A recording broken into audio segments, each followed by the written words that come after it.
Later on that afternoon, the defendant was seen leaving in the victim's car with the unknown female. A short time later, defendant returns with the unknown female, but the victim's car is gone. Over the next course of the 15 hours, the defendant is seen coming and going from his apartment, and the victim is no longer seen. We conduct a search warrant on the residence and ultimately find what we believe to be a large crime scene with a substantial amount of blood in the bathroom. DNA confirms that the blood did in fact belong to the victim.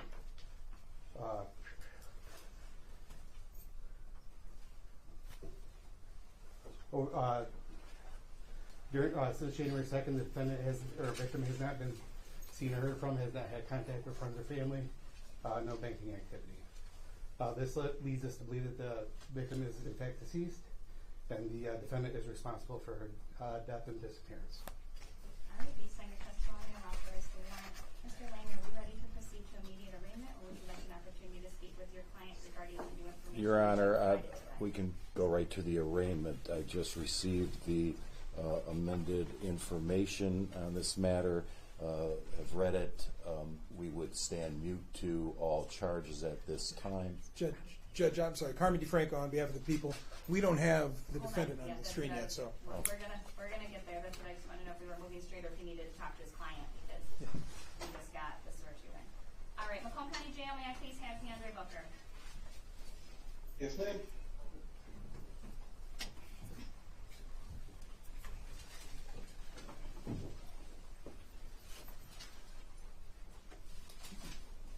All right, now appearances for the record.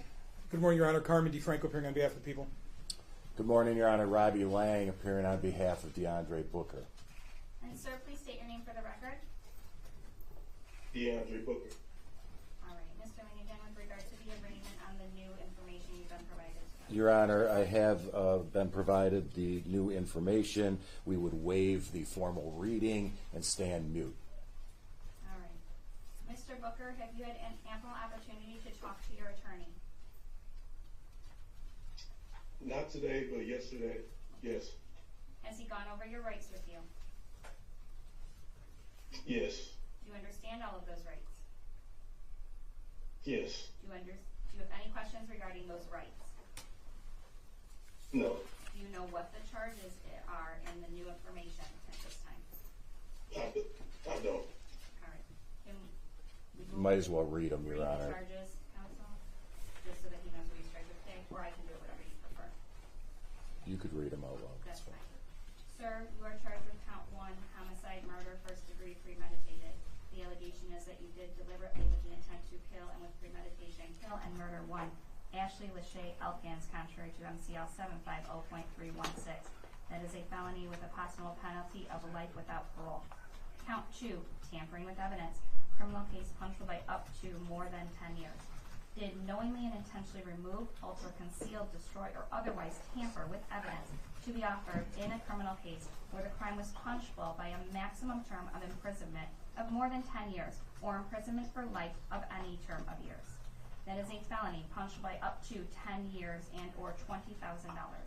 Count 3, dead bodies, disinterment and mutilation. Did mutilate, deface, remove, or carry away a portion of a dead body.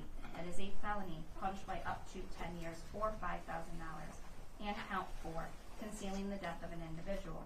That you allegedly did discover the body of Ashley Elkins, a person he or she had reason to know was dead, and failed to inform a law enforcement agency, a funeral home, or a 911 operator of the discovery while having a purpose to conceal the fact or cause of death of that person. That is a felony punished by up to 5 years and or $5,000. Do you understand the charges against you today? Yes. At this time, I'm going to enter the not guilty plea for purposes of arraignment, and we'll move to bond. We'll start with you, counsel. Mr. Lang. Your Honor, I realize the seriousness of this offense. However, according to MCR 6.106B,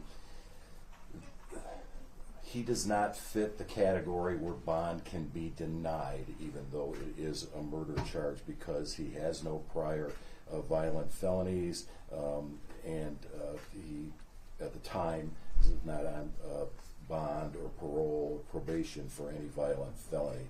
Therefore, under 6106C, the court must order the pretrial release of defendant on personal recognizance or on unsecured appearance bond unless the court thinks he would be a danger to the public and or a flight risk. And, Your Honor, I would reiterate what I iterated before, that Mr.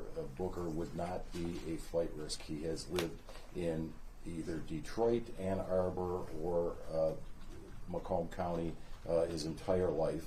He has ties to the community here in terms of past jobs, family, etc. And if we look at the worry about him being gone, he could be placed on a steel cuff tether, so his whereabouts would be known at all times.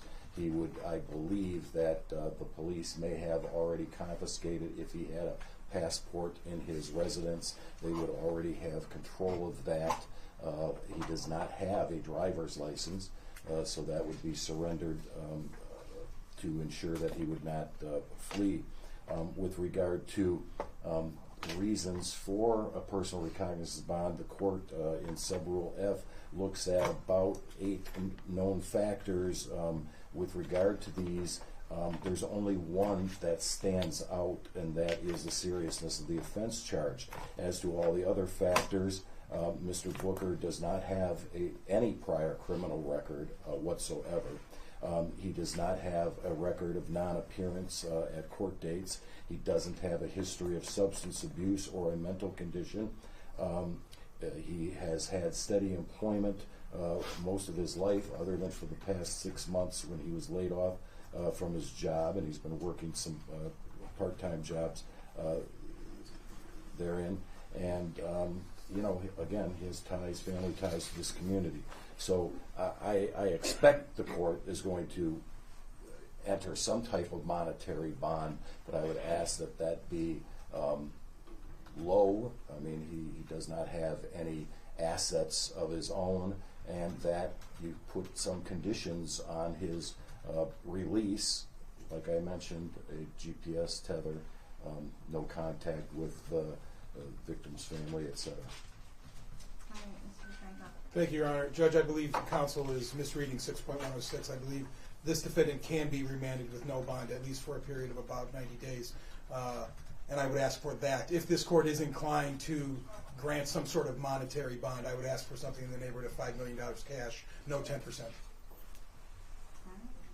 there anything further from anyone? No, Your Honor. All right. Having reviewed and being familiar with the statute, I would agree that the defendant does qualify for a remand under the statute.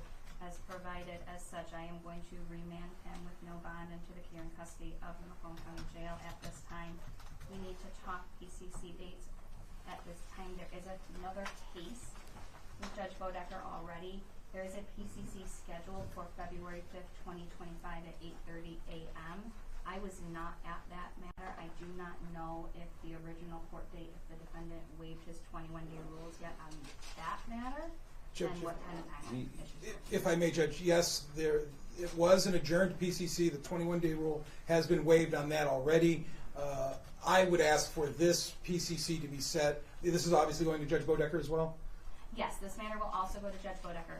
So we can keep the February 5th date of next Wednesday. We can also change that date if we are willing to waive timeline requirements today. Your Honor, myself and Mr. DeFranco had spoke before we got on the record about, you know, dates based upon our schedules and these dates coming up on the previous case of the 5th and the 26th. I would have waived the time frame, but now, you know, we've kind of agreed that since we have this PCC scheduled for the 5th on the other case, we just as soon have this scheduled for that, and Okay. then we'll go from there in terms of where we're going to go for another PCC based upon the anticipation of the massive amount of discovery I'm assuming I'm going to receive. And Judge, I agree with Mr. Lang on that. I will begin to coordinate with my office's discovery unit to make sure Mr. Lang gets at least starts to get the discovery as soon as possible. And I agree. I think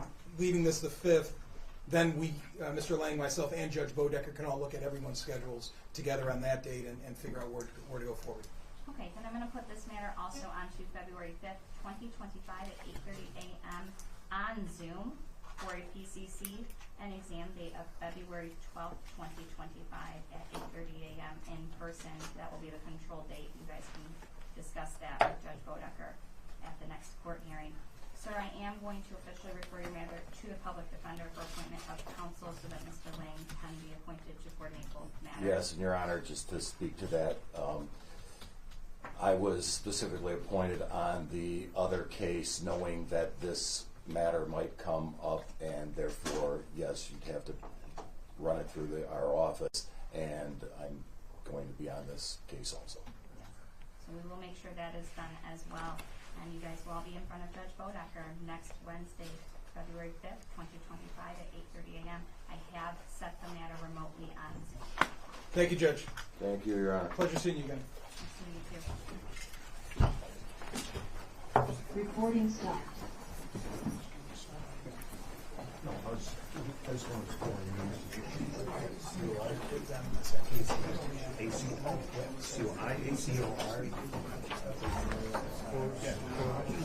You have my number. Call me, tell me what you're wearing. All right, thanks.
Somebody check the door and see if anybody else is out there.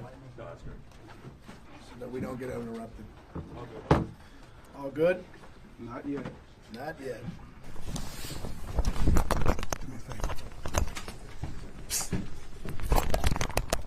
Put this down there by Maurice for me.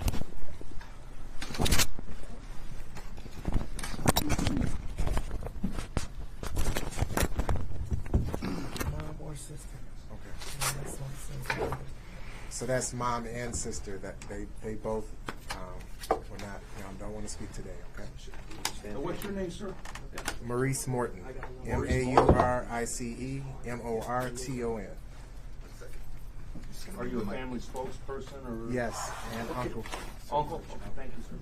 So, good morning, everybody, and thank you for coming out. I know that we've had a huge amount of media that has been asking questions, but we couldn't give answers until the completion of the investigation. But, be that as it may, it's still going on, which means other information, evidence, it could be digital or it could be otherwise, that comes in. So we want to, number one, be respectful of the privacy of this family who's lost a loved one. We also want to be non-repetitive. So I believe Mr. Morton, on behalf, he's the uncle in the case, is going to be the spokesman. He's going to be the point person on any matters regarding the family, so that we don't have the intrusiveness with the mother and also the aunt that's here today too. In addition, we have questions that deal with the investigation from two jurisdictions, Mourne and Roseville. Although other officers in the matter, and then we'll speak to that, were involved with the entire rescue and or recovery in the matter at the landfill, there is information at this time that is still ongoing, being processed. Therefore, certain answers that are given before we start this morning have to be guarded at best. The innocent is still innocent until proven guilty in a court of law. These charges were levied based on the information as well as the entire process of police work. And I know it was tedious, long, cumbersome, but I thank the family for giving accolades to the law enforcement agencies that did such a fine job. That being said, you heard the charges this morning in open court. In addition, the other charge that was already levied makes a total of 5 charges. And for that, I'm going to open it up because the information that has been given to you right now and provided openly in court deals with the investigative portion of the program, which was brought by law enforcement to the office for a full review, exhaustive review. And at this time, these are the charges that have been levied. Open it up for questions. Let's do it one at a time. Put your hand up and direct it to either the investigative portion or the charging portion, because there's 2 portions. Could you expand on? Go ahead. Oh, go ahead. Go ahead and put your hand up. Oh yeah, I mean maybe along the same lines, but can you kind of expand on how we got from that last day of the search to where we are today? This is an ongoing investigation. The detectives continue to work tirelessly, develop more evidence, put together what I feel is an excellent case, obtained enough evidence to present to the prosecutors who went through it very thoroughly and authorized those charges today. Yes, sir. I was wondering if you could expand a little more on the evidence that was found. The detective sergeant said there was blood found in the bathroom. What a little bit more about that? You could talk on that, Mitch. There was blood recovered from the apartment. It was analyzed by the State Police Crime Lab, and it was a match to Ashley. And that was in the bathroom, correct? Yes. Was it anywhere else, or was it just in the bathroom? We're going to keep it just to that, what was put out in court this morning at this time. Thank you, sir. Can you describe how much blood? There was blood recovered. It was a match, and it was enough to get the charges authorized today, and we'll leave it at that. And the evidence? Go ahead. The evidence was recovered when you did the search of the boyfriend's apartment, or ex-boyfriend's apartment, is that correct? Or was this at a different time? It's recovered from the search. Can you repeat what was said this morning in regard to the suspect being in a vehicle with a female, I believe, and then came back alone? So did he have help? Can you talk about the relevance of why that was introduced today? We believe he acted alone. There was a video portion of a second female. It was investigated thoroughly, and she was not involved. She was unwitting. Was that at the alleged time maybe of disposal of a body, or do we know, or can you No, add sir. any context as to how and what you believe happened as far as where she was taken? Johnny indicated that you said, was it at the time disposal of the body? He said no, sir. Okay. Thanks for the question. Again, this is the kind of case, even though you don't have a body, and you're gonna, you're a journalist and, communications is very important. These cases are put together by the totality of the evidence, the statements, the digital evidence that's provided, and because people come forward even during an investigation, may offer more testimony. So we're not that we don't want to answer completely, but there's things that are still ongoing. Somebody had a question over here. I was going to ask you if you feel confident you can get a conviction without a body. Past practice is what I rely on for future performance here. This county has seen, since I've been practicing almost 40 years, 4 cases that I'm very familiar with that have had no body and have had total conviction. Because there's no other way sometimes to explain it when you don't have a body except all of the evidence that's been accumulated. Yes? In terms of the search for her body, are there other places you guys have searched? Can you discuss where you've searched or where you will continue to search if you have additional information to do that? Any information that's garnered as a result of now new information would be searched, of course, but you've already known that the landfill was the main place. Are there additional places you intend to search? Not at this time. Forgive me if these questions may be remedial because I've followed this on the periphery, not directly, but can you speak to evidence that was gathered at the landfill that might be relevant? Everything that was gathered there is still being processed, and that'll be decided if evidence revalue at a later time. Can you speak to potential motive here, meaning had they had a longer standing relationship that was breaking off, or can you add any context to the why, perhaps? I don't think that we have the in-depth knowledge and what you need, but I know the family has given information that has also been a part of the investigation in regards to the relationship. And I think they want to keep a lot of that private at this time. Thank you. Mr. Morton, I imagine, I don't put words in your mouth, what's the family feeling today, sir, seeing charges being brought as moving forward in the case? It's a very tough day, right? Very emotional to hear the charges that were levied. But the family is appreciative to everyone that's worked on this case, particularly to Roseville Police Department and the prosecutors. It's been, a little over 4 weeks now waiting for murder charges to come. And so, though this does not bring complete closure, but we know that this is the journey to justice. So this is where it starts. And that's what the family wants. We want justice in this case. Forgive me for appreciating what the prosecutor said about privacy concerns and what may have been shared publicly previously or not, so forgive it if it's redundant, but can you share anything in regard to was there an abusive relationship here or what might have transpired leading up to this situation? Yeah, we can't really speak to those details. We've said in the past that they had broken up back in September. And we've made it clear that we can't speak to motive. I can't get in the mind of a murderer, of a psychotic killer. So we'll leave it at that for now. My condolences. What would you like people to remember about Ashley? Beautiful young lady. Remember mostly that she is a mother of a 10-year-old and 7-year-old. So you have 2 young boys out there who don't have a mother. So the community should, feel for those children. She has a mother here, she has siblings, a full family, a wealth of community members and supporters and friends out there who loved her tremendously. You've heard her mom say multiple times, she was the life of the party. Everyone loved her, cared for her, and she cared for them. But she was a mom who fought and cared and took care of her children. I mean, that's what he took away.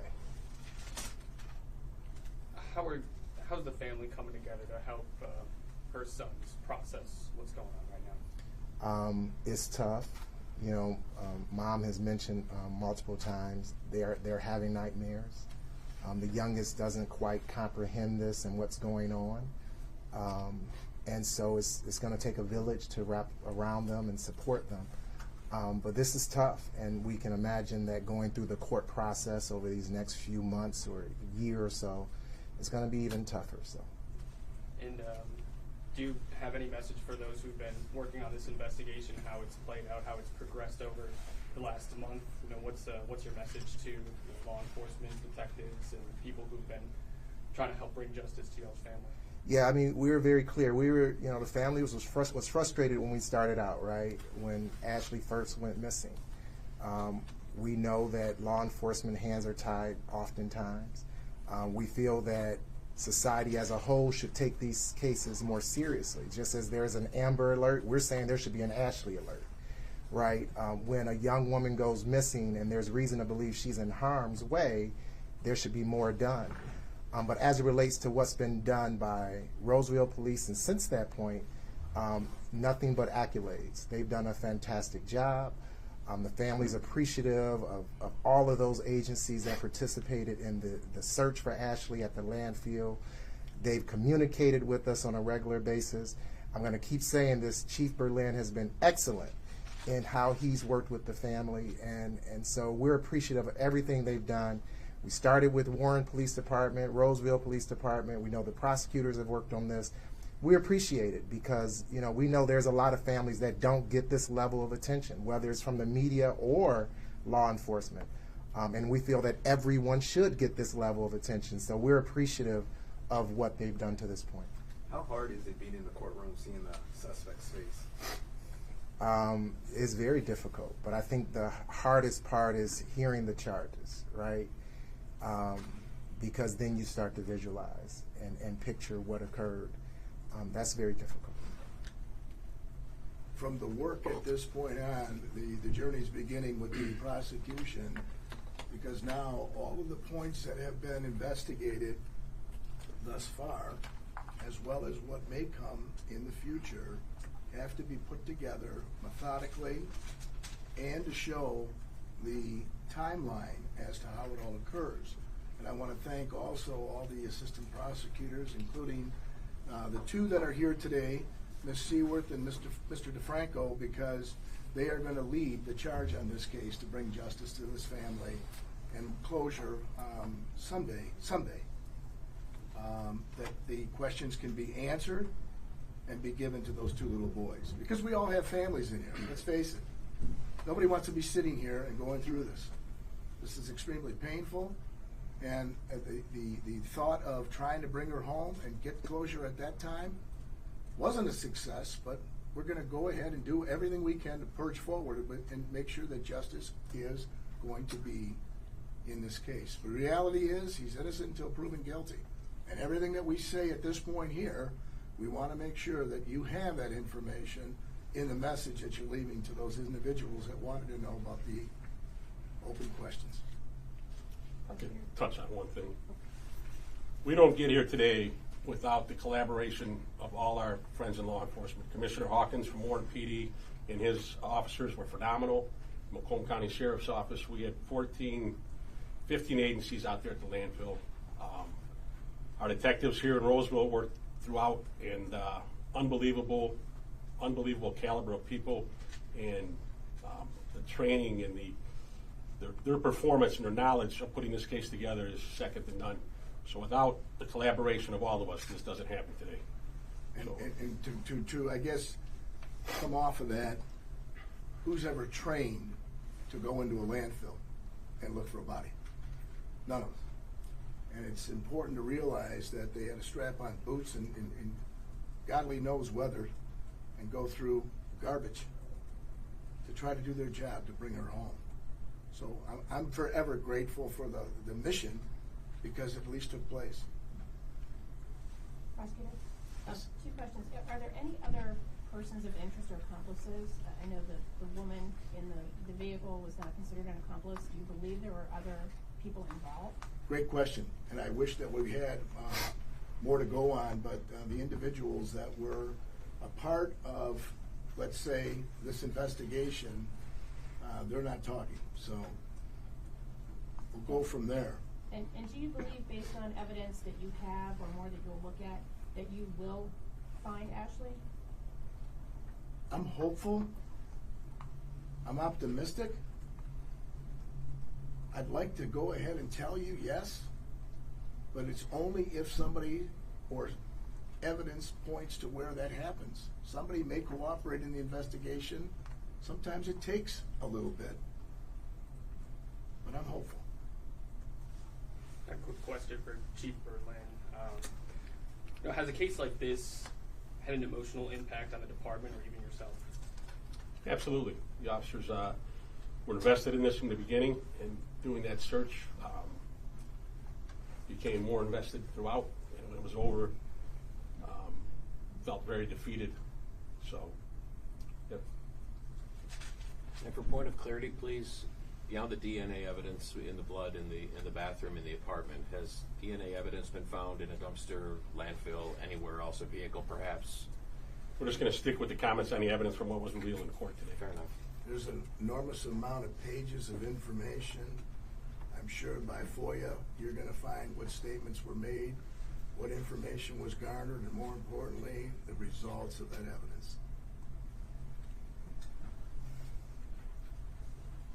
Either the prosecutor or Chief Berlin, do we believe that I guess we don't know how she died, is that correct at this point? We just have the blood evidence, or can you say how you believe she did die, and if that occurred in the bathroom or elsewhere? So there's still ongoing discussions with the medical crew, if you will, as to certain things that we have determined, okay, that they need to look at and give back. But at this point here, we don't want to disclose more than we need to, given the nature and circumstances of ongoing evidence coming back.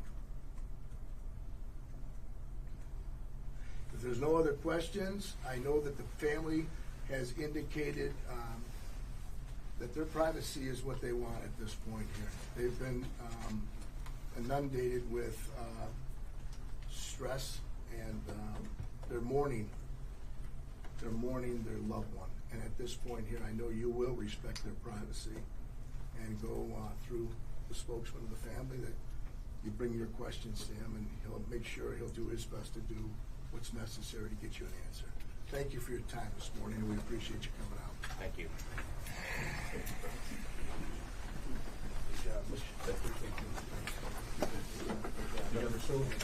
Good to see you, and I will see you again very soon. Yes. Yeah, we'll take it right up. Mr. Morgan. Thank you. It's okay, sir.